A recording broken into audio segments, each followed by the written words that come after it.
नवी मुंबईतून एक दिलासा देणारी मोठी बातमी समोर आली आहे। मेडिकवर हॉस्पिटलमध्ये अत्याधुनिक कॉक्लिअर इम्प्लांट क्लिनिकचा शुभारंभ करण्यात आला आहे। हे क्लिनिक जन्मजात श्रवण दोष असलेल्या मुलांसाठी आणि ज्यांना हिअरिंग एड्सचा फायदा होत नाही अशा रुग्णांसाठी आशेचा किरण ठरणार आहे।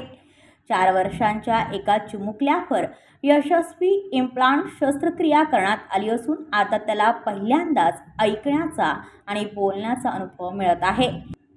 या क्लिनिकमध्ये OAE, बेरा, MRI, CT स्कॅन यांसारख्या आधुनिक तपासण्या तसेच शस्त्रक्रिया आणि स्पीच थेरपी एकाच छताखाली उपलब्ध आहेत।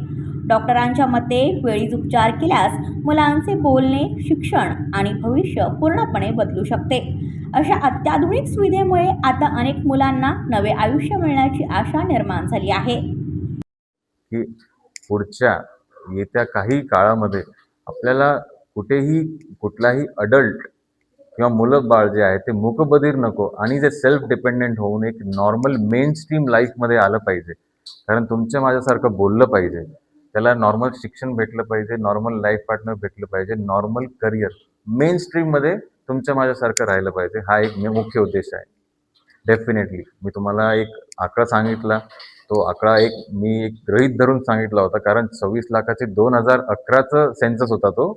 त्याच्यामध्ये एवढे जर 1 to 5 आपण धरले तर कमीत कमी 12-13 हजार मुलं असं जन्मले असेल ज्यांना इम्प्लांट नशीब झालेलं नाही। तर डेफिनेटली गरज आहे, कारण नवी मुंबईमध्ये अजूनपर्यंत मला नाही वाटत की 10 पण सर्जरीज झाल्या आहेत। जेवढं लवकर आपण स्पीच थेरपी घेतली, जेव्हा लवकर आपण सर्जरी केली, तेवढं काळ तो कमी होतो। जसं जर बाळाचं ऑपरेशन 6, 8, 9 महिन्याच्या एजमध्ये झालं तर बेअरली एखादी वर्षाची थेरपी, जर का एक रफ फिगर सांगतो तुम्हाला, जर का हा बाळ 4 वर्षाच्या ऑलमोस्ट वयाला झालंय, त्याला कमीत कमी 3-4 वर्ष थेरपी लागणार आहे। कारण तो कंप्लीट स्टेटमेंट शिकायला बोलायला, कारण आता 4 वर्षानंतर त्याला साऊंड येणार आहे फर्स्ट टाइम।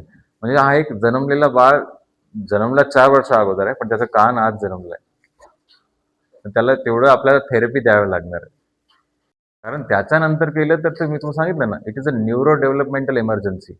ब्रेन डेव्हलप होणार, ते ऐकण्याचा जो एरिया आहे ब्रेनमध्ये तो आकुंचन होत जाणार आणि त्याचं पुढे हिअरिंग डेव्हलप होणार नाही मशीन लावल्यानंतर सुद्धा। कारण ब्रेन ग्रो होत राहतं आणि पहिल्या सुरुवातीचे जे 3 वर्ष आहे त्याच्यामध्ये खूप फास्ट ग्रो होत आहे ब्रेन बाळचं। आयडियली त्याचा खर्च बेसिक इम्प्लांटची मशीन जर पकडली, फक्त मशीन, तरी 6.5 ते पावणे 7 लाखाची असते। हायर एंड मशीन 20-22 लाखाच्या असतात नवीन मशीन झालेल्या। आणि सर्जरी कॉस्ट ते व्हेरी करते hospital to hospital, usually may be 1 to 2 lakhच्या दरम्यान ते सर्जरी कॉस्ट असते। बेसिक जर म्हटलं तर overall 6 to 8 lakhs, 8 lakhs minimum with surgery खर्च जातो मिनिमम, एकदम बेसिक इम्प्लांटमध्ये एका कानासाठी। वेळेवर सर्वात पहिलं जे OAE टेस्ट नाव, हे जे तुम्ही जरा एकदम इफ आय वुड से की डोक्यात शब्द बसवले पाहिजे, OAE। बाळचं जसं जन्म झालं, डिस्चार्ज होण्याच्या अगोदर ती OAE टेस्ट झालीच पाहिजे। त्या OAE टेस्टमध्ये आपल्याला कळतं की बाळचं हिअरिंग आहे का नाही आहे।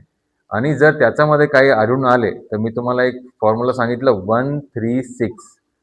पहिल्या महिन्यात OAE झालं पाहिजे, 3ऱ्या महिन्यात रिइव्हॅल्युएशन झालं पाहिजे, 6व्या महिन्यापर्यंत ॲक्शन घ्यायला पाहिजे।